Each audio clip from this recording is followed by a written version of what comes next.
কথা, শুভ সূচনা। আপনারা দেখুন, সাধু হোক, ভক্ত হোক, পাঠক হোক, তার নিজস্ব কোনো শক্তি থাকে না। বৃন্দাবনের কোন এক মহাত্মা বলেছিলেন, সূর্যের যেমন নিজস্ব শক্তি আলো আছে, কিন্তু চাঁদের নিজস্ব শক্তি আলো থাকে না। সূর্য থেকে চন্দ্র আলো পায় সারাদিন, তারপর যে চাঁদ আলো করি কিরণ রশ্মি দেয়, তেমনি সাধু বা পাঠক বা বক্তা বা যিনি গুরুদেব, তার নিজস্ব কোনো শক্তি নেই। এমন সাধুরূপ ভক্তবৃন্দ যখন সূর্যের আলো কিরণ দেবে, তখনই চাঁদের কিরণ জ্যোতি বৃদ্ধি পাবে। তাই সব ভক্তের চরণ পদ্মে প্রার্থনা, কৃপা প্রার্থনা, আপনারা ওখান থেকে কৃপা দৃষ্টি দান করুন, যেন রাধা মাধবের দুটি কথা অমৃত সুধা আমরা আস্বাদনে ব্রতী হতে পারি। আজ এই অঙ্গনে আমরা গত বছরের ন্যায় আবার শুভ পদার্পণ করেছি। আসুন আমরা শুভ সূচনায় মঙ্গলাচরণ আস্বাদন করে কিছু সময়ের জন্য রাধা মাধবের অমৃত কথা, সুধা কথা আস্বাদনে ব্রতী হব। যস্য প্রসাদাদ ভগবত প্রসাদ যস্যা প্রসাদান্ন গতি কুতোপি ধ্যায়স্তবংস্তস্য যশস্ত্রী সন্ধ বন্দে গুরু শ্রী চরণারবিন্দ। সংসার দাবানল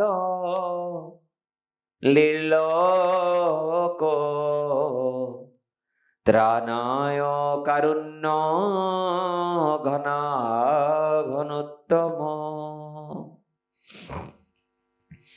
প্রাপ্তস্য কল্যাণ গুণার্ণবস্য বন্দে গুরু শ্রী চরণারবিন্দম। হে কৃষ্ণ করুণা সিন্ধু দীনবন্ধু জগৎপতি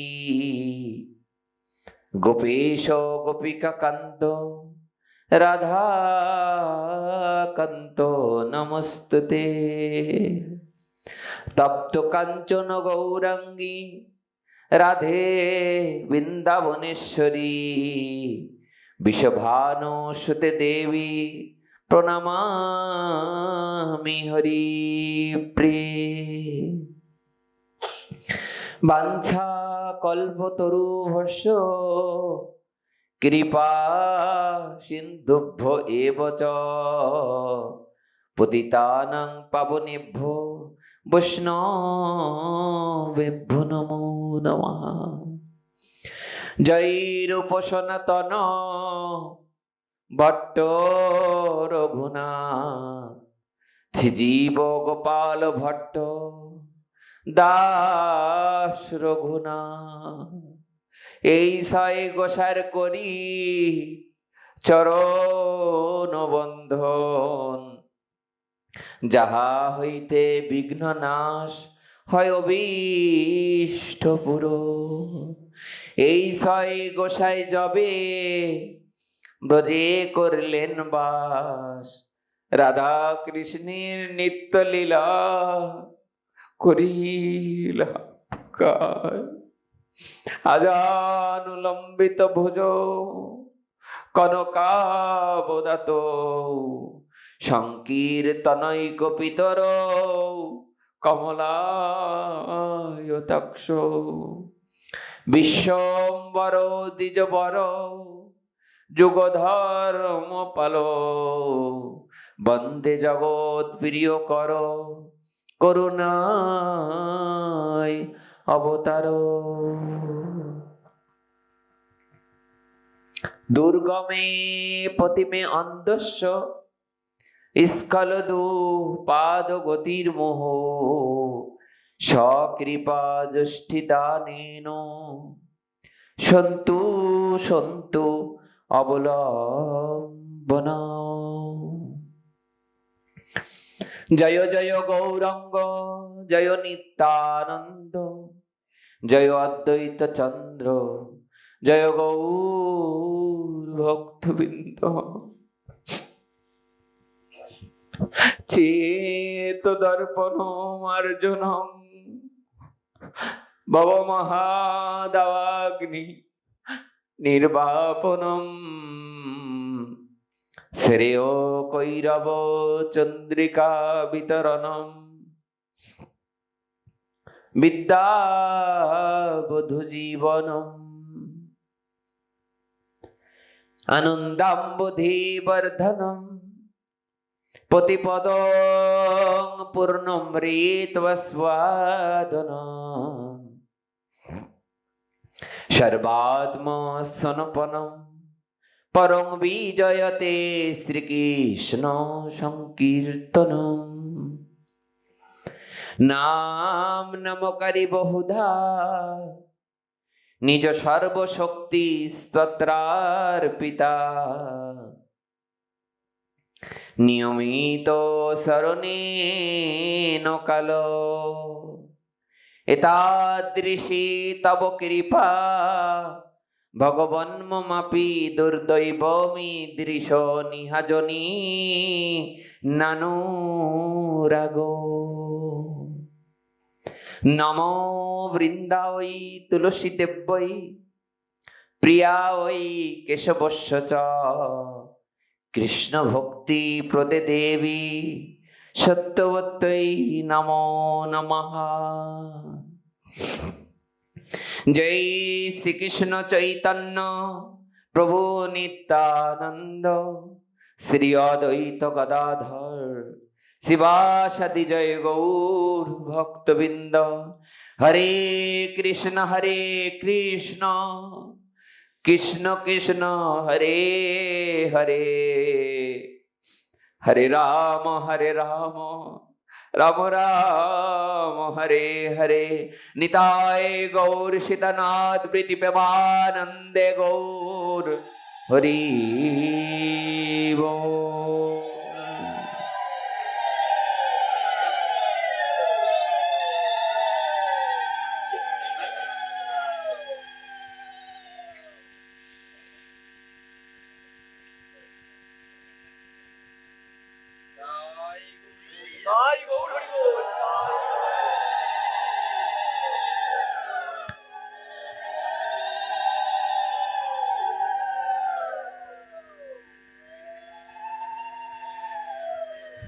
সদ্য ঋদ্ধ অবরুদ্ধ তেত্র কৃতিবী শুশ্রূষ বিস্তক্ষণা নিগম কল্পতরুর্গলিতং ফল সুখমুখাদমৃত দুর্ব সংযুত পিবত ভগবত রসমালয় মুহুরহ রসিকা ভুবি ভাবুকা শুশ্রূষু সদ্যধনস্য বাসুদেব কথা রুচি সন্মহোৎসেবয়া বিপ্রা পুণ্যতীর্থ নিষেবনা ছিন্নতাং সকথা কৃষ্ণ পুণ্য শ্রবণ কীর্তন হৃদ অন্তস্থ বুদ্রাণি বিধুনতি সুরিচ্ছতা নষ্ট প্রায়স্যু ভদ্রেষু নিত্যং ভগবত সেবয়া ভগবত উত্তম শ্লোকে ভক্তির্ভবতি নৈষ্ঠিকী ন অত অন্য শিবপন্থা বিশত সংসিতা বিহ বাসুদেবে ভগবতী ভক্তি যোগ যত ভবে সিন্নত শ্রদ্ধয়া নিত্যং গৃণতস্য সচেষ্টিতং কালেন নাতি দীর্ঘেন ভগবান বিশতে হৃদি প্রবিষ্ট কর্ণরন্ধ্রেণ সনং বৎসরুহ ধুনোতি সমলং কৃষ্ণ সলিলস্য যথাশর ধৌতাত্মা পুরুষ কৃষ্ণ পদমলং নমঞ্চতি মুক্ত সর্ব পরিক্লেশ পান্থ শরণম যথা অহবকীজমিস্তন কল্কুটম জিগংসয়া পয়োদুপ্প সদ্ভি লেভে গতি মধাকৃচিতাম ততহন্নম কম্বা দয়ালুম শরণম ভজেম মদ্গুণ শ্রুতিমাত্রেণ ময়ি সর্বগুয়াশয়ে মনোগতিরবিচ্ছিন্না যথা গঙ্গাম্ভ সহম্বুদ অহবকীজমিস্তন। কাল কতদিন আমরা চৌমুখাতে এই শ্লোকটা আস্বাদন করেছিলাম। আজকে আমরা পরবর্তী ওই অধ্যায়ের তৃতীয় স্কন্ধের এই শ্লোকটা দিয়ে আমরা শুরু করব পাঠ। মদ্গুণ শ্রুতিমাত্রেণ ময়ি সর্বগুয়াশয়ে মনোগতিরবিচ্ছিন্না যথা গঙ্গাম্ভ সহম্বুধ। কি অদ্ভুত কথা!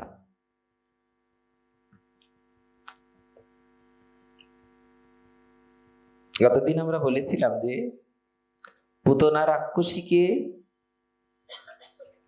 পুতনা রাক্ষসী গোবিন্দকে হত্যা করার জন্য গেলেন, আর গোবিন্দ তাকে ধাত্রী গতি দিয়ে বৈকুণ্ঠে পাঠিয়ে দিলেন। আজকে আমাদের প্রসঙ্গ মদ গুণ শ্রুতিমাত্রেণ। এ জগতের কোন ভক্ত বা যে কেউ যদি আমার কথা শ্রবণ করে, মদ গুণ, মদ মানে আমার, গুণ মানে আমরা বুঝি গুণ মানে কারোর কি, কারোর প্রিয় কিছু নাকি। তো ভগবানের যত প্রিয় বস্তু আছে তার মধ্যে তার গুণের কথা শ্রবণ করা হলো পৃথিবীর 1 নম্বর ভজন। 64 ভজন অঙ্গের প্রথম অঙ্গই হলো শ্রবণ। শ্রবণম কি মঙ্গলম। গুরু মহারাজ বলেন, শোনো, একাদশী করবে, ওর মধ্যে অপরাধ থাকতে পারে কিনা?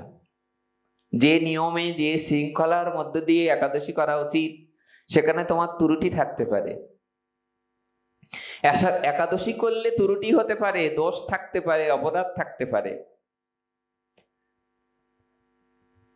কিনা? তীর্থস্থানে গেলেন, নিজের ইন্দ্রিয় সংযমহীনতার কারণে অথবা কোনো বুদ্ধিহীনতার কারণে অথবা কোনো না কোনো কারণে তীর্থস্থানে যে অপরাধ হতে পারে, তীর্থে যে অপরাধ হতে পারে, একাদশী করলে অপরাধ হতে পারে, ব্রত করলে অপরাধ হতে পারে, হরিনাম জপে অপরাধ হতে পারে, কিন্তু একটা জায়গায় কোনো অপরাধ নেই, শ্রবণম মঙ্গলম। শ্রবণম মঙ্গলম, শ্রবণ করলেই মঙ্গল হবে। কি অপূর্ব শ্লোকটি আমরা যদি শুনতে পারি, অত্যন্তিক আমরা এগিয়ে যেতে পারবো। মদ্গুণ শ্রুতিমাত্রেণ, আমার গুণের কথা শোনা মাত্রই কি হবে? মদ্গুণ শ্রুতিমাত্রেণ ময়ি সর্বগুয়াশয়ে মনোগতিরবিচ্ছিন্না যথা গঙ্গাম্ভ সহম্বুধ। বলে গঙ্গার জলকে কখনো আটকানো যায় না। যায় কি?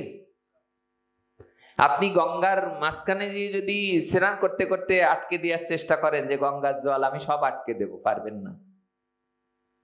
কি ভাগবতে কি অপূর্ব দৃষ্টান্ত!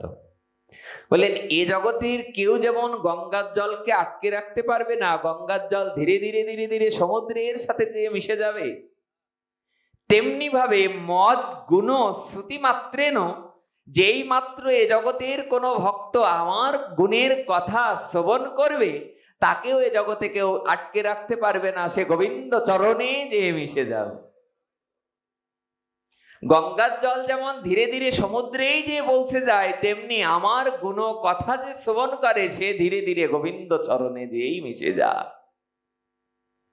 এই জন্যে কিছু না পারি, যেদিন গ্রামে অথবা কোথাও কোনো জায়গায় সাধু সঙ্গ হয়, সেখানে যে যেন দোকান পেতে থাকি, গোবিন্দ তোমার গুণের কথা আমি তো নিজে জানিও না, পড়তেও পারি না, তোমার গুণ আমার ভিতরে আসে না, কিন্তু যে ভক্ত যে সমাজে তোমার গুণকীর্তন হয়, আমার কানটা যেন তখন বধির করে দিও না, কানটা যেন খোলা থাকে, ওই কর্ণপথ দিয়ে রাধা মাধব তোমরা যেন প্রবেশ করে হৃদয় পানে যেন আলো জ্বালিয়ে দিও। এইটাই তো প্রয়োজন, আলো জ্বালিয়ে দিও প্রভু। আমি জানি আমার হৃদয় গুহায়, সেখানে মশালের আলো, সূর্যের আলো, চন্দ্রের আলো, এই হৃদয় রূপ গুহাতে চাঁদের আলো প্রবেশ করবে না, এই হৃদয় রূপ গুহাতে কি সূর্যের আলো প্রবেশ করবে না, লাইটের আলো প্রবেশ করবে না, কিন্তু রাধা মাধব তুমি কথা হয়ে যেন আমার কর্ণ দিয়ে আমার হৃদ মাঝারে প্রবেশ করে সেখানে আলো জ্বালিয়ে দিও, মশাল জ্বালিয়ে দিও। হরি পুরোটা সুন্দর দুতি কদম্ব সন্দীপিত, মহাপ্রভু নিজে বলেছেন এই কথাটা। হরি পুরোটো সুন্দর দুতি কদম্ব সন্দীপিত সদা হৃদয় কন্দরে। কন্দর মানে, কন্দর মানে হলো গুহা। মহাপ্রভু নিজে বলছেন সব জায়গায় সূর্যের আলো প্রবেশ করে, কিন্তু গুহার মধ্যে সূর্যের আলো প্রবেশ করে না। বলে স্কাইলাইট, যে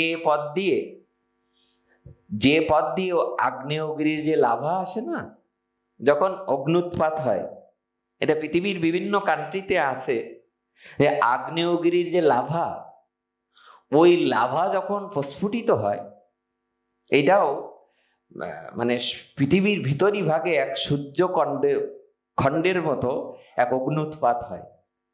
যে জায়গার মৃত্তিকাটা কম ডেপথ, মানে যে জায়গার মৃত্তিকাটা কম উচ্চতা, সেই জায়গায় ওই আগ্নেয়গিরির লাভাটা অগ্নুৎপাত হয়। যখন ওই অগ্নুৎপাত হয়, যে পথ দিয়ে ওই লাভাটা প্রবেশ করে, ঘুমিয়ে গেলে হবে না তো এই কথা শুনে, একেবারে কান মেলে ধরতে হবে। বৃন্দাবন থেকে আমাদের রাধাকুণ্ডের হিরণময় বাবা পাঠ করছেন, ১০৮ মহন্ত মহারাজ বাবা পাঠ করছেন, তা বলছে আমার পাঠের সম্মুখে একটা পিলারের গায়ে এক বাবাজি মহারাজ এসে পাঠ শুনছে। তো বাবা প্রতিদিন দেখে পাঠ করে, প্রতিদিন পাঠ করতে করতে করতে করতে একদিন তো ৭ দিন হয়ে যায়, দিন তো শুভ দিন তো আর বসে থাকে না। এই যে সাধু সঙ্গ হরিকথার দিনগুলো শুভ দিন, দেখবে গ্রামে যখন হরিনাম হরিকথা হয়, কি করে যে দিন কটা চলে যায়। 7টা দিন দেখতে দেখতে চলে গেল। বাবাজি মহারাজ যেদিন সপ্ত দিবস পাঠ হচ্ছে, সবাই কাঁদতে কাঁদতে বাড়ি যাচ্ছে, বাবা আবার কবে ভাগবত হবে, আবার কবে হরিনাম হবে। বাবা পাঠের থেকে নেমে তাকিয়ে দেখে যে বাবাজি মহারাজ পিলারের গোড়ায় বসে প্রতিদিন, উনি এখনো যান নাই। উনি 1 পায়ে 2 পায়ে এগিয়ে গেলেন, যে বলেন বাবা আজ 7টা দিন লক্ষ্য করছি, যখন হরিকথা হয়েছে তখন এক কানে হাত দিয়ে আপনি পাঠ শুনেছেন। আপনার কি কানের রোগ আছে? আপনার কি কানের রোগ থাকলে একটু ডাক্তার দেখাই নেবেন। বাবাজি মহারাজ ওখান থেকে উঠে দাঁড়িয়ে বললেন, আমার কানের কোনো রোগ নেই। তারপরে 7 দিনই পাঠ শোনার সময় এক কানে হাত দিয়ে পাঠ শুনলেন কেন? বাবাজি মহারাজ ওখান থেকে দাঁড়িয়ে দাঁড়িয়ে বললেন, এই সপ্ত দিবস যখন হরি কথা শ্রবণ করেছি, তখন আপনার ওই শ্লোকটা বারবার মনে করেছি, নিগম কল্প তরুর গলিতম ফলম সুকমুখাদমৃত দ্রব সংযুতম। সুকমুখে যে হরি কথা আস্বাদন হচ্ছে, সে তো রস নয়, সে তো সন্দেশ নয়, সে তো পরম অমৃত, অমৃত লোকের কথা। এই অমৃত কথা যখন আপনার বদন থেকে আসছিল, এই অমৃত কথা যেন এক কণাও মাটিতে না পড়ে যায়। তা আমার এই এক কর্ণ দিয়ে ঢুকে যদি আর এক কর্ণ দিয়ে বেরিয়ে যায়, তাই অমৃত কথা যাতে বেরিয়ে না যায়, তাই আর 7 দিন আমি এক কান চেপে ধরে হরি কথা শুনেছি, যাতে আমার এক কান দিয়ে ঢুকে আমার হৃদয়ে প্রবেশ করে যায়। তাই আমি এমন ভাবে হরি কথা শ্রবণ করেছি। বাবা ওখানে চরণে পড়ে গেলেন, বলেন, বাবা তোমার হৃদয়ের অনুভূতির কাছে আমার হৃদয়ের অনুভূতি তুচ্ছ। হৃদয়ের অনুভূতিটাই হলো আসল। কেউ দূরে দাঁড়িয়ে হরিকথা শুনছে মানে মনে কেউ যেন না ভাবে ওর কিছু হচ্ছে না। বৃন্দাবনে এক মাতাজি দূরে 2 কিলোমিটার দূরে বাতাস দিচ্ছে। হ্যাঁ, আমাদের নবদ্বীপের কিশোর গোস্বামী এসে পাঠে বলছিলেন যশোরে, মানে দূরে এসে বাতাস দিচ্ছেন। এক বাবাজি মহারাজ সাধু যাচ্ছিলেন পাশ থেকে, উনি এসে বলে, কিরে পাগলি, এখানে কারে বাতাস দিস? মা ওখান থেকে কাঁদতে কাঁদতে বললেন, বাবা বৃন্দাবনের কোন মন্দিরে গোপীনাথকে সেবা দেওয়ার যোগ্যতা তো নারীদের না। আমরা তো ওই বাবাজি মহারাজরা যারা গোপীনাথের সেবা করছে, ওই গোপীনাথের বিগ্রহেতে যে আমার বাতাস দেওয়ার সৌভাগ্য তো আমি করে আসিনি এ জন্মে। তা আমার আজ সকাল থেকে মনে হচ্ছে গোপীনাথের অঙ্গটা ভিজে যাচ্ছে ঘামে। তাই 2 কিলোমিটার দূরে দাঁড়িয়ে দাঁড়িয়ে গোপীনাথকে বাতাস করছি এখান থেকে। প্রেমসে বলো, একটু বলে ওঠো না মা, প্রেমসে বলো, কি হবে এতে? হ্যাঁ, নবদ্বীপ থেকে বাবাজি মহারাজ বলেছিলেন না, ওগো শীতকালে যখন খেজুর গাছ কর্তন করা হয়, কাটা হয়, তখন চাষি যে ঠিলেটা পেতে রেখে আসে, ওতে 1-1 ফোঁটা করে রস পড়ে। ফোঁটা ফোঁটা রস পড়তে পড়তে পরদিন সকালে যেমন ভাণ্ডটা ভরে যায়, তেমনি মাঝে মাঝে রাধারানীর নাম করতে করতে তোমার হৃদয় ভাণ্ডটাও একদিন পুড়ে যাবে, পুড়ে যাবে। এই জন্য মাঝে মাঝে বলবে, প্রেমসে বলো, ঘুমটাও চলে যাবে।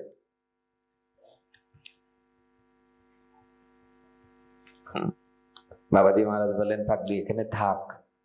মাকে বলছে, তুমি এখানে থাকো। তোমার কেমন অনুভূতি যে এখানের বাতাস গোপীনাথের অঙ্গে পৌঁছাচ্ছে, কেমন অনুভূতি আমি দেখে আসবো, এখানে দাঁড়াবে, যাবে না কোথাও। বাবা রাধা রাধা কীর্তন করতে করতে মন্দিরের কপাট খুলেছেন, যে দেখে সোনার গোপীনাথের অঙ্গ থেকে দরদর করে ঘাম ঝরছে। গোপীনাথের চরণ যুগলে স্পর্শ করে বলে, গোপীনাথ সারাটা জীবন তোমার সেবা করে গেলাম, কিন্তু সেবা আমরা সেবার কিবা জানি, সেবা জানে মা নন্দরানী।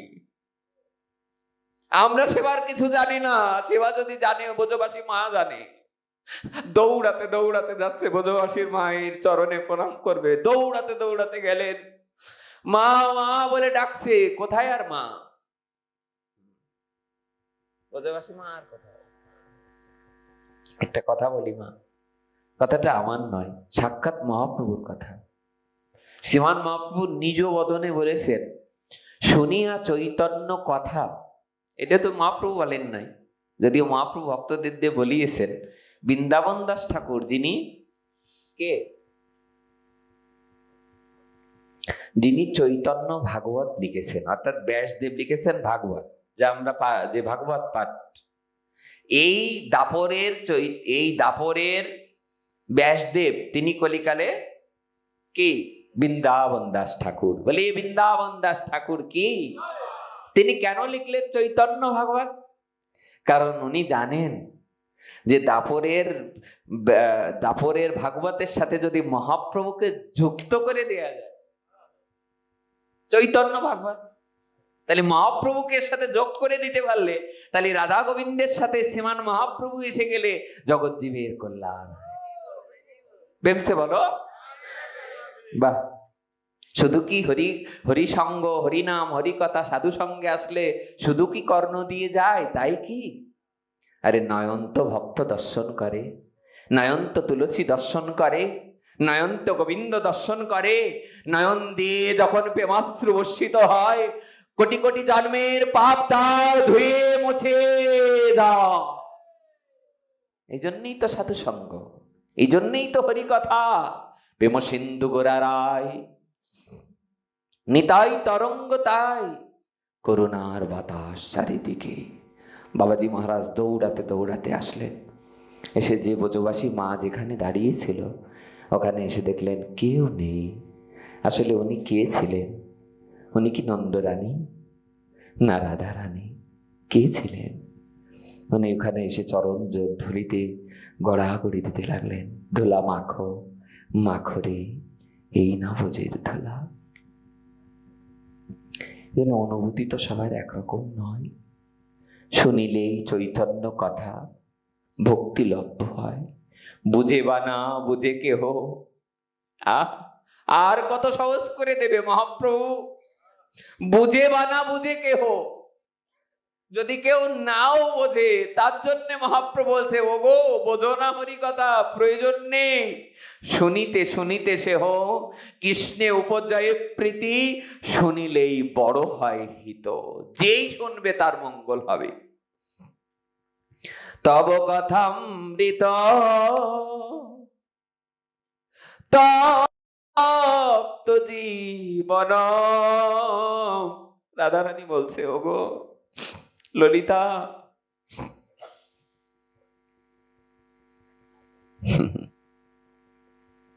কবেই তো আত্মহত্যা করতাম, কবেই তো মারা যেতাম, কিন্তু গোবিন্দ বৃন্দাবন ছেড়ে যাওয়ার পরে এখনো মরি নাই। কেন? রাধারানী বলছে, মরি নাই এই কারণে, কারণ তার কথাই আমাদেরকে বাঁচিয়ে রেখেছে। তাই তার কথা আপনারা শুনুন। তব কথামৃত তপ্ত জীবন, কবি বিরীড়িত কলমশাপহ, শ্রবণ মঙ্গল শ্রীমদা তত ভূবিগৃহন্তি তে ভূরিদা জনা। হরে কৃষ্ণ হরে কৃষ্ণ কৃষ্ণ কৃষ্ণ হরে হরে, হরে রাম হরে রাম রাম রাম হরে হরে। প্রাণনাথ, তব কথামৃতম তপ্ত জীবনম, তোমার কথা যাদের হৃদয় দাও দাও করে জ্বলছে, তাদের সেই দাবাগ্নিপূর্ণ হৃদয়ে মরুভূমিতে যেন শীতল জল ঢালে দেওয়া। আবার বলছি, যার সংসার জ্বালায় হৃদয় দাউ দাউ করে দাবাগ্নির মতো জ্বলছে, একবার যদি তোমার কথা কারোর কর্ণ দিয়ে হৃদয়ে যায়, সেই দাবাগ্নিতে যেন মরুভূমিতে শীতল জল ঢেলে দেওয়া। কে চাও না আমাদের হৃদয়ে শীতলতা আসুক? হৃদয় জ্বলছে তো, সংসারে কেউ সুখী নয়, সবাই দুঃখী, সবাই দুঃখী। একমাত্র সুখী কে?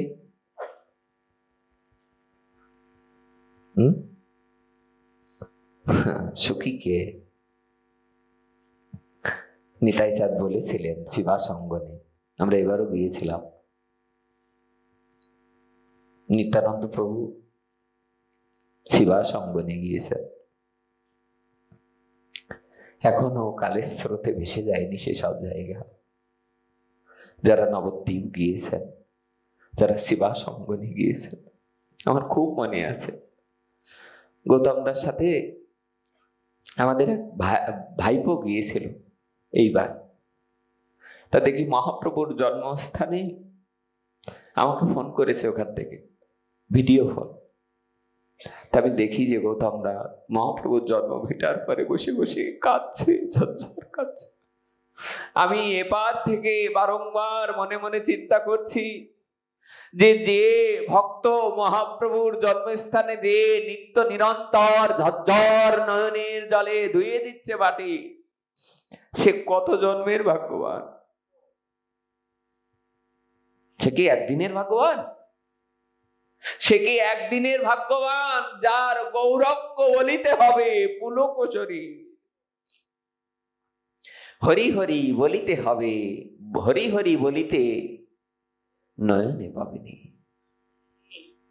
আমরা পড়েছি না যে গৌরঙ্গ বলিতে হবে পুলকোচরীর। কে সখী? নিতাই চাঁদ গিয়েছেন অঙ্গনে, সাথে আছে মহাপ্রভু, আহা সাথে আছেন অদ্বৈত ঠাকুর। কলিতে তো অপূর্ব মহাপ্রভুর নাম কীর্তন নিয়ে এসছেন। তো মহাপ্রভু শিবাস পণ্ডিতের আঙিনায় আজানুলম্বিত ভুজ, একেবারেই ভুবন মোহন রূপ শ্রীমান মহাপ্রভুর। যে দেখেছে নয়ন কোণে সে বলবে না এ জীবনে। গুরুদেব বলতে যে একবার এই নয়ন দিয়ে যদি কেউ একবার মহাপ্রভুর রূপ দর্শন করে, জীবদ্দশায় আর বলতে পারবে না মহাপ্রভুর এত রূপ। বলে এত রূপ গাঢ় হওয়ার কারণ কি? কারণ গোবিন্দের অঙ্গের উপরে তো রাধারানী দিয়ে যখন যোগ হয়েছে, একে তো কালোর উপরে যখন সাদাটা যে তপ্ত কাঞ্চন গৌরাঙ্গে রাধে বৃন্দাবনেশ্বরী বিশ্বভানু সুতে দেবী প্রণামামি হরিপ্রিয়। একটা কথা বলি, মহাপ্রভু নিজে বলেছেন যে হেন কৃষ্ণ নাম যদি লও বহুবার, তবু যদি নহে প্রেম নহে অশ্রুধার, তবে জানি অপরাধ আসুয়ে প্রচুর। কৃষ্ণ নাম বীজ তাহে না হয় অঙ্কুর। যার রাধারানীর কথা শুনলে হৃদয় কাঁদে না, তাকে অবশ্যই অন্য ভক্তকে নিবেদন করা উচিত, আমাকে আশীর্বাদ করো, আমাকে আর কোনো আশীর্বাদ নয়। যদি সুখী হতে চাও এই আশীর্বাদ চাও। কারণ মৃত্যুর পরে সবাই চলে যাবে, মৃত্যুর পরে কেউ টিকে থাকবে না। থাকবে কি? থাকবে কেউ টিকে থাকবে? অস্থিস্তম্ভং স্নায়ুবন্ধং, অস্থিস্তম্ভং স্নায়ুবন্ধং মাংস শনিত লেপিতম চর্মাবন্ধং। বলতে এই শরীরটা হাড় আমাদের কাঠামো। এটা দুর্গাপূজার সময় দেখবে বাঁশ দিয়ে একটা কাঠামো তৈরি করা হয় কিনা, তার উপর দিয়ে বিচলি। আর কি অপূর্ব ভাগবতের মাহাত্ম্যে লেখা, মানে যেমন গীতা পড়লে মাহাত্ম্য পড়তে হয়, তেমনি ভাগবতেরও মাহাত্ম্য। দেখো মাহাত্ম্যের কি অপূর্ব শ্লোক, বোঝা যাচ্ছে? হয়তো আমি মূর্খ মানুষ, মোটে কিছুই বুঝি টুজিও না, তবুও অনুরোধ করছি, যতটুকু বোঝা যাচ্ছে, যারা ঘুমাচ্ছে তাদেরকে অনুরোধ করব, তুমি নিজে নিজে ভাবো যে তোমাকে কলি কেমন গ্রাস করছে। যে বৃন্দাবনে এসেছো, যেখানে ভাগবত পাঠ হয়, সেটা কি?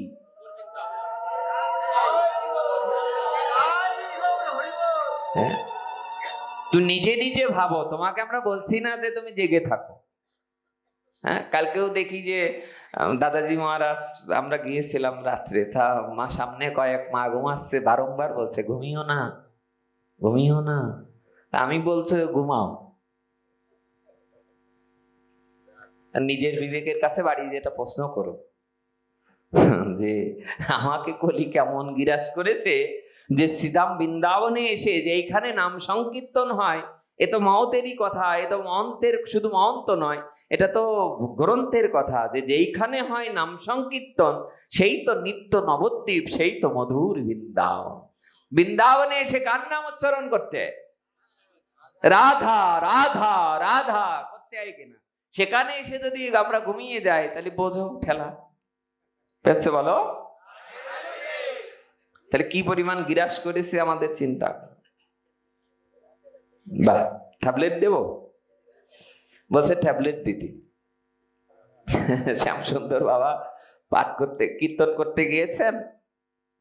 তা শ্যামসুন্দর বাবা যখন কীর্তন করতে গিয়েছেন, তাই আসরে 20-30 হাজার ভক্ত আছে না, অনেক বড় বড় আসর হয়, যেমন মস্তাপুরে নাকি অনেক বড় একটা আসর হয়, আমি শুনেছি আর কি, আমি যাইনি কোনোদিন। তবে গুরুদেবের কৃপায় আমার এবার একটা খুব ভালো, বেশ কিছু ভক্তের আমাদের যে নবদ্বীপের, নবদ্বীপের বলছি, বিষ্ণু বিষ্ণু, আমাদের যে পাঠক এসেছিল না আগের দিন ইসে চৌমুখা, আমাদের পরের দিন কি নাম, উনি ওনার ওই মন্দিরে আমাদের এবার নিমন্ত্রণ করেছিলেন। তা আমাদের শ্রী বিল্লমঙ্গল কৃষ্ণদাস দাদাজি মহারাজ উনি ছিলেন, আমরাও ছিলাম, রাত্রিবেলায় ওনার পাঠ শুনতে গিয়েছিলাম। আগের দিন রাত্রে সব সাধু সমাগম হয়েছে, পরের দিন আপামর সকলে এসেছেন।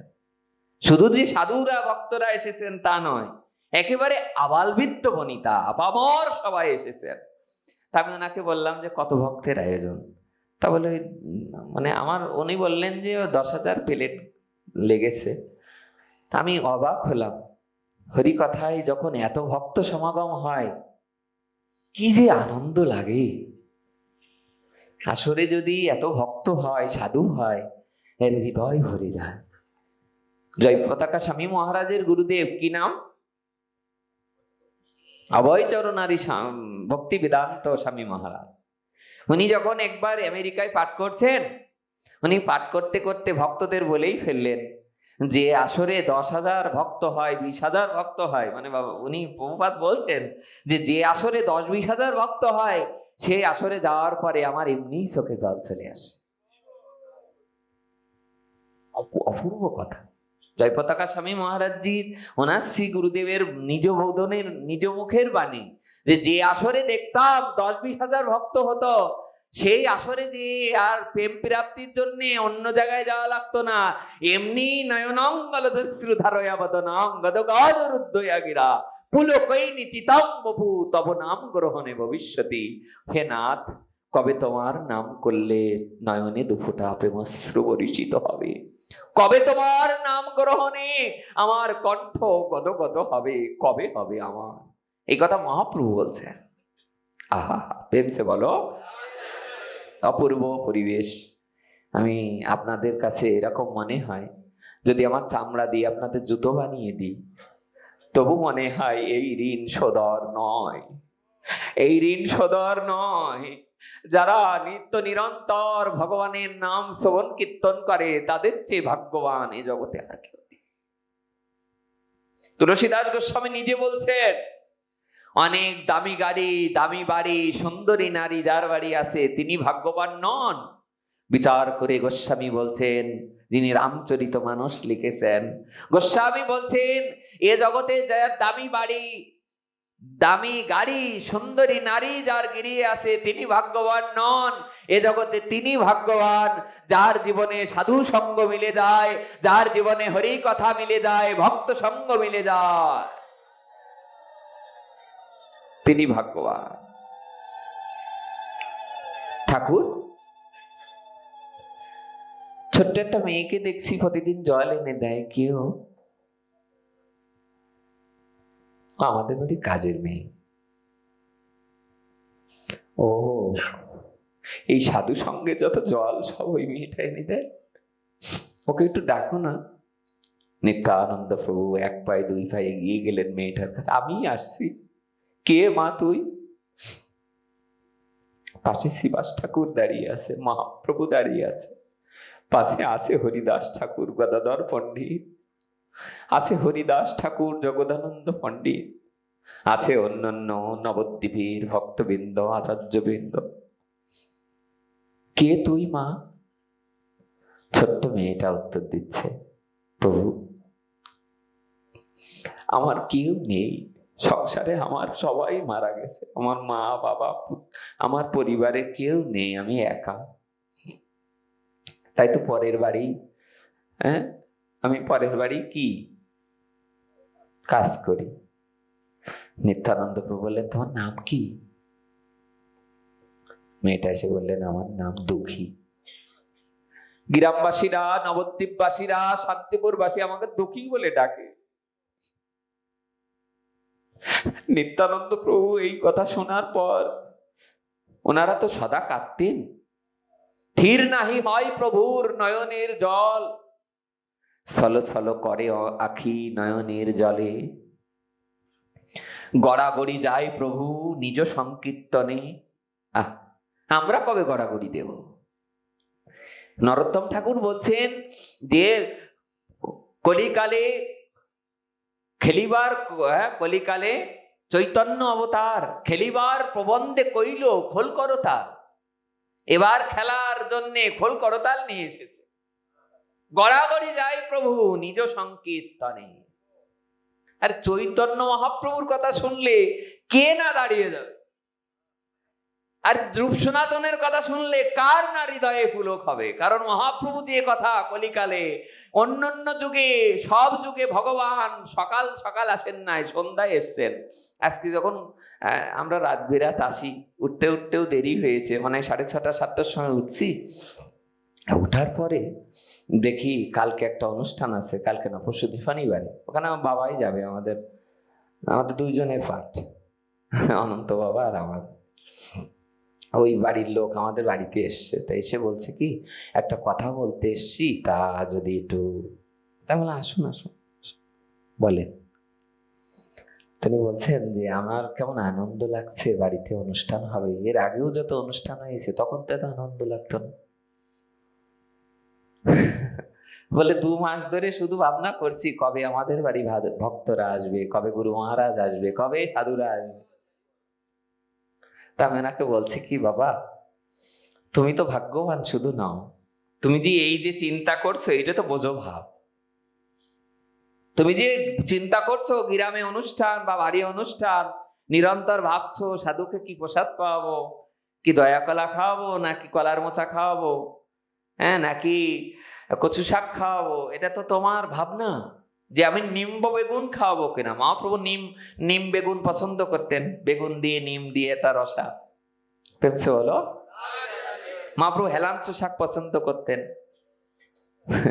পটল পছন্দ করতেন, গ্রন্থাদিতে উল্লেখ আছে। চাপা কলা পছন্দ করতেন মহাপ্রভু, ঘন দুধ পছন্দ করতেন মহাপ্রভু, লাউ পায়েস পছন্দ করতেন। এই নামগুলো শুনলেও তার ভক্তি হবে। মহাপ্রভু নিজে বলেছেন, বলে কচু শাকের নাম বারবার নিবি। বলে তাহলে কি হবে? বলে এমনি তো কচু গাছ কত আছে, না তুলসী গাছ তো কত শ্মশানেও থাকে, কিন্তু ভক্তের বাড়ির তুলসী গাছে তুলসী গাছ থাকে না শ্মশানে? থাকে তো, দেহ রাখে আবার জন্মায়। কিন্তু নব লক্ষানি জলৌজা নবলক্ষানি স্থাবরা লক্ষ বিংশতি। 9 লক্ষবার আমরা জলে হয়েছি, আর স্থলে যে 20 লক্ষবার হয়েছি, জন্মেছিলাম। এই জন্মের মধ্যে শ্রেষ্ঠ জন্ম হলো তুলসী। বলে এর থেকেও শ্রেষ্ঠ কি? বলে যদি কিনা এই জন্ম পেয়ে ভক্তের বাড়ির সম্মুখে জন্মানো যায়, আর যদি কিনা ভক্ত স্নান আদি করে তুলসী পত্র তুলে রাধা গোবিন্দ চরণে দিয়ে দেয়, তবে না। নিত্যানন্দ প্রভু ডেকে ডেকে বললেন, মা শোন, তোমার এই জগতে কেউ না থাকতে পারে, সবাই তোমাকে দুঃখী বলে ডাকতে পারে, কিন্তু আমার মনে হয় আজ থেকে তোমার নাম আর দুঃখী থাকবে না। আজ থেকে আমি নিতাই চাঁদ তোমার নামকরণ করলাম সুখী। মেয়েটা ফ্যাল করে কাঁদতে কাঁদতে নিতাই চাঁদের দিকে তাকিয়ে বললেন, আমার নাম সুখী রাখছো? আমার তো কেউ নেই। নিতাই চাঁদ বললেন, যার কেউ নেই তার গৌর হরি আছে, যার কেউ নেই তার রাধা মাধব আছে। অপূর্ব কথা। নিতাই চাঁদ বললেন, শোন মা, তোর নাম আজ থেকে সুখী। যে এতটুকু বয়সে নিতাই গৌরের জন্য যে জল এনে জল এনে যে চরণ ধুইয়ে দিতে পারে, জল এনে দিতে পারে, তার নাম কখনো দুঃখী হতে পারে না। আজ থেকে তোর নাম সুখী। অপূর্ব কথা, শোনো দিয়া মন, অপূর্ব তাহার কথা শোনো দিয়া মন, যে নামে যে কথনে তোমার দূর হবে ভববন্ধ। আবার বলছি কথাটি, এটা ভক্তমাল গ্রন্থের কথা। ভক্তমাল গ্রন্থ যারা পড়েন, শ্রী গুরুদেব বলতেন, যার হৃদয়ে আছে গোলমাল সে যে পড়ো ভক্তমাল। অপূর্ব তাহার কথা শুনো দিয়া মন, যাহার শ্রবণে কথনে তোমার যাবে ভববন্ধন। ওই তার কথা শুনলেই তোমার ভববন্ধন, সংসার বন্ধন সব দূর হয়ে যাবে। প্রেমসে বলো রাধে রাধে, প্রেমসে বলো, প্রেমসে বলো। এই আওয়াজ থাকুক মৃত্যুর আগ দিন পর্যন্ত, যেন এই নাম গুণ কীর্তন করতে করতে যেতে পারি। গৌরঙ্গ বলিতে হবে পুলক শরীর, হরি হরি তারপর বলিতে ননে ববেনি। কবে হবে? যেদিন গৌর গৌর বলতেই আমার চোখে জল আসবে। আমার তো আর হবেই না। আপনারা আশীর্বাদ করুন যেন সবাই সকলের জন্য আসে, প্রত্যেকে যেন আমরা পরের তরে, সকলে সকলের জন্য আশীর্বাদ করো এটুকু, যেন তার নাম নিতেই যেন প্রেম হয়, অনুরাগ হয়। দোকানে বসে থাকো, সারাদিন দোকানদারি করো। নিতাই চাঁদকে যেমন মহাপ্রভু ফিরিয়ে দিলেন, বললেন যাও নিতাই, আর আসার দরকার নেই, আগামী বছর থেকে আর নীলাচলে আসবে না। মহাপ্রভুকে দিকে তাকিয়ে তাকিয়ে নিত্যানন্দ প্রভু বলছে, প্রভু যদি নীলাচলে না আসি বাঁচবো না, আমি বাঁচবো না যদি নীলাচলে না আসি। কি করে থাকবো তোমায় না দেখে, বলো কি করে থাকবো, কি করে বেঁচে থাকবো বলো। নিতাই চাঁদের কথা শুনে শ্রীমান মহাপ্রভু বললেন, শোনো নিতাই, আমার 4 জায়গায় নিত্য স্থিতি। কয় জায়গায়? আমি 4টে জায়গায় চিরবাধা থাকবো। 100 মা যদি রন্ধন করে যদি নিমাই নিমাই বলে আমাকে ডাকে, আমি মায়ের কাছে যাবই যাব। আর যে শিবাস পণ্ডিত সেই কত কত যুগ ধরে যে আমাকে বিনয় করে হরিনাম শুনিয়েছে, নারায়ণ নারায়ণ, সেই নারায়ণ নারায়ণ মানে কে? নারদ মুনি যে কলিকালে কে? শিবাস পণ্ডিত। প্রেমসে বলো। বলে তার এই ভবনে যদি শিবাস ঠাকুর একবার ডাক দেয়, তাহলে আমি শিবাসের দৌড়ে আমি বাধা থাকবো। আর তৃতীয় হলো রাঘব পণ্ডিত। রাঘব পণ্ডিত যিনি নিজে মহাপ্রভুকে অনেক সেবা দিতেন। নীলাচলে যখন যেতেন, রাঘবের ঝালি সাজিয়ে মহাপ্রভুর জন্য নিয়ে যেতেন, তাই তো? কি করতেন? ঝালি সাজিয়ে নিয়ে যেত। বলে ঝালিতে কি নিয়ে যেত গো? আমসি নিয়ে যেত। আর কি নিয়ে যেত? বলে নারকেল গুলো সুন্দর করে কুচু কুচু করে শুকিয়ে নিয়ে যেতেন। আর কি নিয়ে যেত? কত রকমের যে কাসন্দি নিয়ে যেত, কত রকমের যে আচার মহাপ্রভুর জন্য করে নিয়ে যেত। 15 দিন পায়ে হেঁটে রাঘব পণ্ডিত বাকে করে ঝালি সাজিয়ে নিয়ে যেতেন মহাপ্রভু।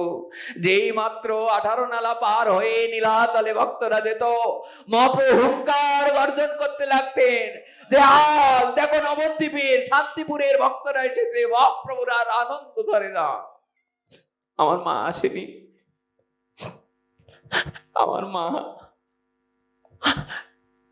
অদ্বৈত ঠাকুর যে মহাপ্রভুর কাছে আলিঙ্গনে আবদ্ধ করে বলছে, নিমাই তোমার মা বৃদ্ধ হয়েছে, এতদিনের রাস্তা হাঁটতে হাঁটতে সচিমা আসতে পারেনি, তবে আসার সময় খুব কাঁদছিল তোমার জন্য। বলা যায় এসব কথা?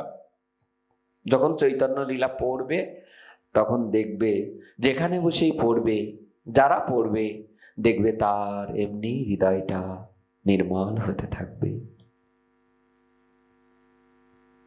অপূর্ব তাহার কথা।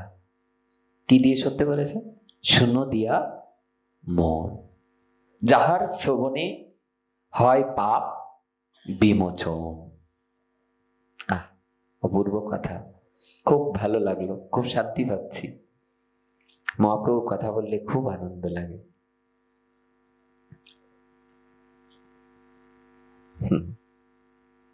আমরা যে পদটা গাইলাম, ওই পদের পরে আমরা একটুখানি ছোট্ট, সারাদিনই মনে করছি যে আমরা একটা প্রসঙ্গ আলোচনায় আসব, কিন্তু তা এখনো আসতে পারি নাই।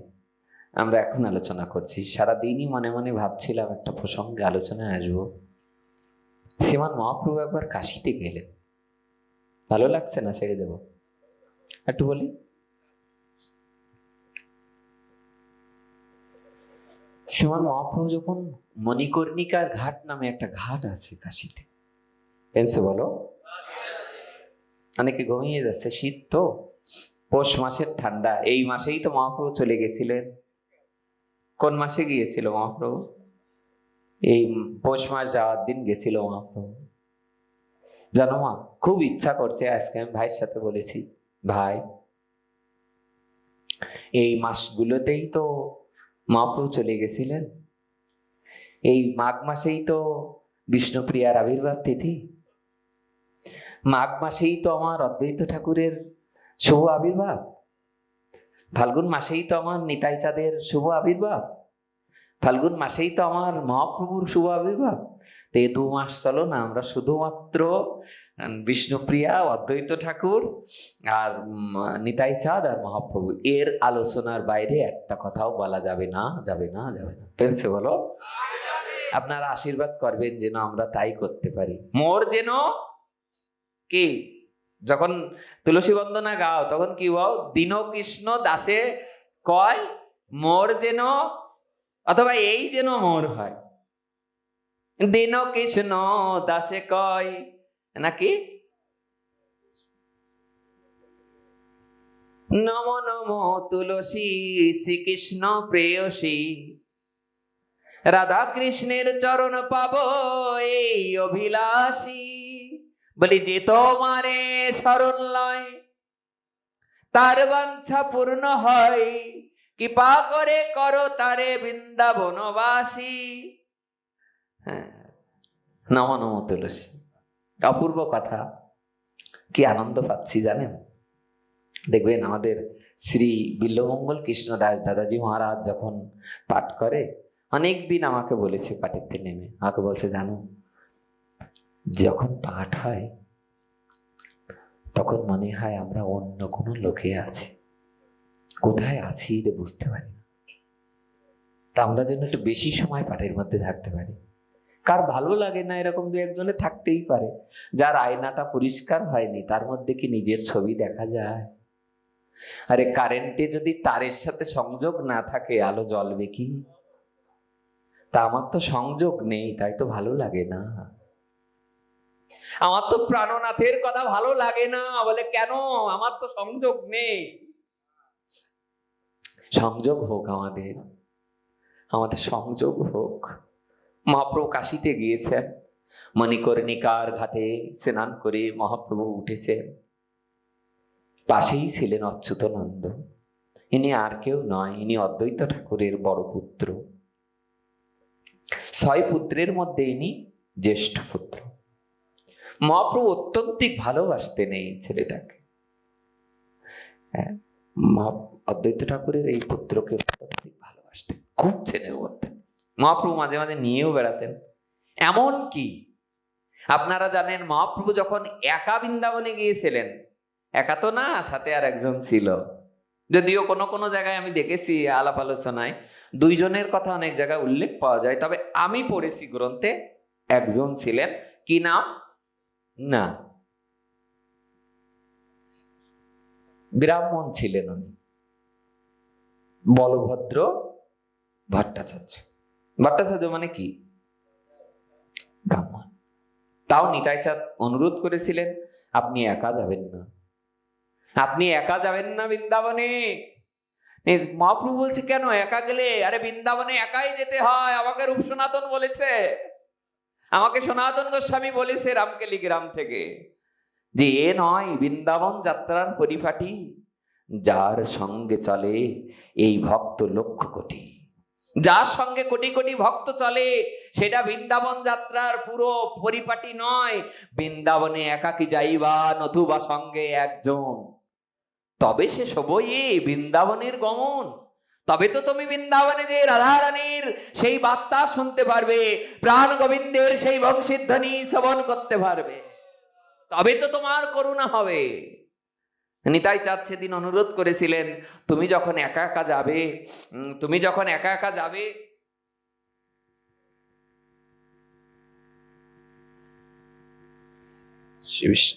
তুমি যখন একা একা যাবে তখন তুমি তো কখন ধুলাই গড়িয়ে পড়বে, তখন তোমার কোমণ্ডল কার কাছে রাখবে? জপের মালা। তাই তোমার সাথে একজন রাখো। তো অচ্যুতানন্দ রয়েছে কাশীতে, শ্রীমান মহাপ্রভু এরকম থাকছে ওটা। শ্রীমান মহাপ্রভু মণিকর্ণিকার ঘাটে স্নান করে উঠেছেন। অচ্যুতানন্দ এখনো ওখানে দাঁড়িয়ে।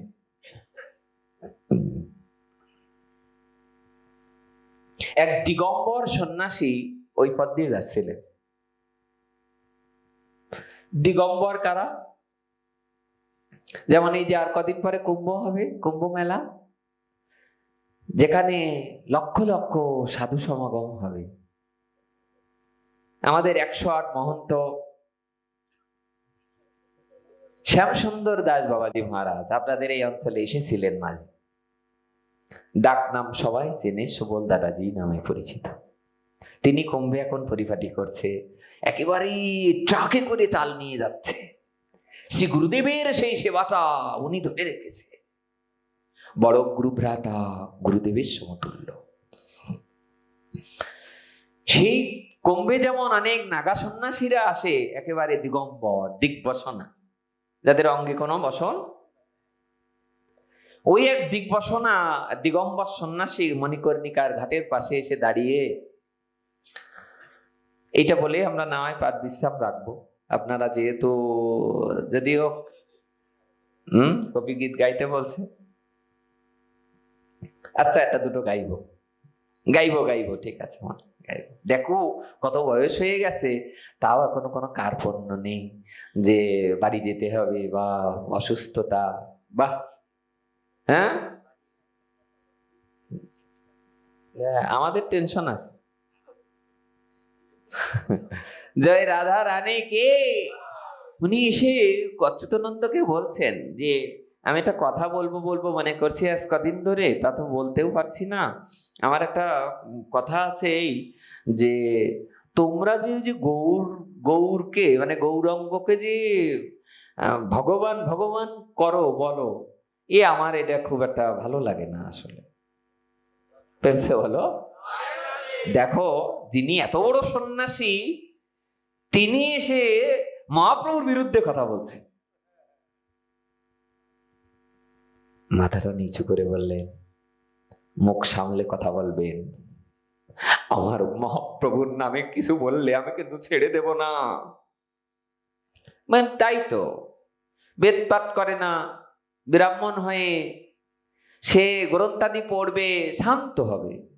সে ওরকম ধেই ধেই করে নাচবে আর হরিনাম করবে কেন?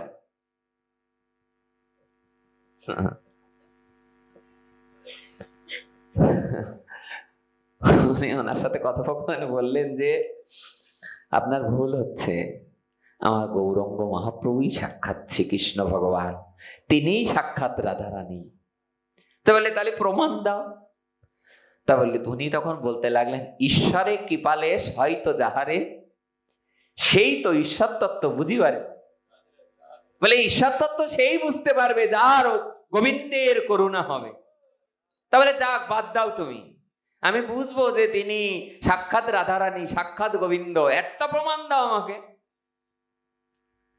ওখান থেকে বলতে লাগলেন, শোনো, তুমি যদি একবার গৌর গৌর নাম করতে থাকো না, তুমি মাত্র 10 মিনিট তার নাম করতে থাকো, যদি তোমার চোখ দিয়ে জল চলে আসে তাহলেই বুঝবে সে ভগবান। আর যদি না আসে তাহলে তুমি যাও, কোনোদিন তাকে ডাকতে হবে না। একে তো সন্ন্যাসী, তো যেই মাত্র বদনে গৌর গৌর গৌর গৌর গৌর গৌরাঙ্গ বলিতে হবে, পুলক শরীর হরি হরি বলিতে নয়নে ভবেনি। আর কবে নিতাই চাঁদের করুণা হইবে, সংসার বাসনা মোর কবে তুচ্ছ হবে। কবে আমার সংসার বাসনা তুচ্ছ হবে, আর কবে নিতাই চাঁদের করুণা হবে। বিষয় ছাড়িয়া কবে শুদ্ধ হবে মন, কবে বিষয় ছেড়ে আমার মন শুদ্ধ হবে, কবে হাম হেরুব সেই মধুর বৃন্দাবন। উনি গৌর গৌর গৌর গৌর গোরা গোরা গোরা গোরা গোরা গোরা উচ্চারণ করতে করতে করতে করতে 10 মিনিট আর কোথায়, 2-10 বার মহাপ্রভুর নাম নিতে নিতে তার বদন দিয়ে, তার নয়ন দিয়ে প্রেমাশ্রু পড়ছে, কাঁদছে। যেই কাঁদছে, কাঁদতে কাঁদতে যে অচ্যুতানন্দের হাতটা ধরে সেই দিগ্বিষণা, সেই দিগ্বিজয়ী, সেই সন্ন্যাসী যে অচ্যুতানন্দের হাতটি ধরে বললেন, সত্যি তো, গৌরের নাম 2-3 বার করতে করতেই তো আমার চোখে জল চলে আসলো। আমার শরীর কেমন হচ্ছে, পুলকিত হচ্ছে। কোথায় সে, তার নামে কত নিন্দা করেছি, অপরাধ করেছি, আমাকে নিয়ে চলো তার কাছে। তাকে নিয়ে যাওয়া হলো মহাপ্রভুর কাছে। মহাপ্রভুর চরণে যেই হাত দিতে গেলেন, শ্রীমান মহাপ্রভু উল্টে তাকে প্রণাম করতে প্রস্তুত হয়ে গেলেন। মহাপ্রভুকে বলছে, গৌর নিমাই, তুমি আমাকে প্রণাম করতে এসছো কেন? মহাপ্রভুর দীনতা দেখো। মহাপ্রভু কাঁদতে কাঁদতে বললেন, আপনারা তো উঁচু সম্প্রদায়ের সন্ন্যাসী, আর আমি হচ্ছে নিচু সম্প্রদায়ের সন্ন্যাসী। আপনারে হীন জ্ঞান, অযোগ্যতা বুদ্ধি, ইহাতেই জ্ঞান, ইহাতেই সর্বসিদ্ধি। নিজে দেখো কতটা হীন দিন, একেবারে নিম্ন স্তরে এসে মহাপ্রভু তার চরণে পড়ে যাওয়ার উপক্রম করলেন। মহাপ্রভু প্রেম আলিঙ্গনে আবদ্ধ করে দিলেন, আর উনাকে বললেন, আপনি আপনি কিছু মনে করবেন না, অচ্যুতানন্দ আপনাকে কি বলেছে তাও জানি না, আপনি কেন এত কাঁদছেন? মহাপ্রভুর স্পর্শে ধীরে ধীরে ধীরে ধীরে তিনি অনেক উপরে উঠেছিলেন। সব শেষে আমরা অনুরোধ করছি, আমাদের দাদারা বলছে 2টো গোপী গীত গাওয়ার জন্য। পৃথিবীতে এ জাতীয় গান আসেনি, আর আসবেও না। সব গান পুরাতন হয়ে যায়, কিন্তু রাস মঞ্চে গোপীরা যে কীর্তন করেছিলেন, সেই কান্না মানে কি, গোপীদের কান্না মানে কি, গোপী গীত, সেই গোপীরা গেয়েছিলেন। গায়ে একটা শ্লোক হবে, আপনারা উলুধ্বনি করবেন। একটা শ্লোক হবে, আপনারা নাম করবেন। আমি শ্লোক গাইব, আপনারা নাম গাইবেন, মায়েরা উলুধ্বনি করবেন। শাস্ত্রে এরকম লেখা আছে, পৃথিবীতে যত লক্ষ লক্ষ নদী থাক, তার মধ্যে শ্রেষ্ঠ নদী যেমন গঙ্গা, হাজার হাজার লক্ষ লক্ষ প্রজাতির পাখি থাক, তার মধ্যে শ্রেষ্ঠ যেমন গরুর, তেমনি পৃথিবী বিশ্ব ব্রহ্মাণ্ডের যত উত্তম স্থান আছে, তার মধ্যে বৃন্দাবন যেমন শ্রেষ্ঠ। বৃন্দাবনের মধ্যে শ্রেষ্ঠ যেমন গিরি গোবর্ধন, আর গিরি গোবর্ধনের মধ্যে শ্রেষ্ঠ যেমন রাধাকুণ্ড, তেমনি পৃথিবীতে যত শাস্ত্র গ্রন্থাদি গান কীর্তন আছে, তার মধ্যে গোপী গীত হলো আমার শ্রেষ্ঠ কীর্তন। এ গান একবার শুনলে তার আর বাড়ি যাওয়া হবে না।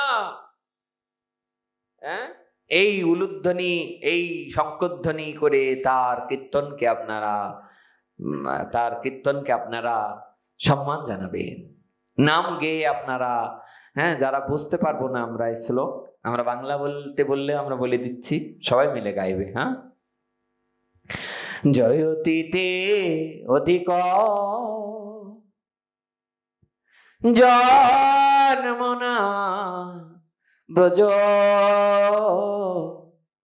শ্রয়তৈন দিরা শাশ্বত রহি দ্বৈত দৃশ্যতা, দ্বৈত মানে ভগবান, দীক্ষুতা বোকা স্ত্বয়ী ধৃতা সব তম বিচিন্বতে। হরে কৃষ্ণ হরে কৃষ্ণ কৃষ্ণ কৃষ্ণ হরে হরে, হরে রাম হরে রাম রাম রাম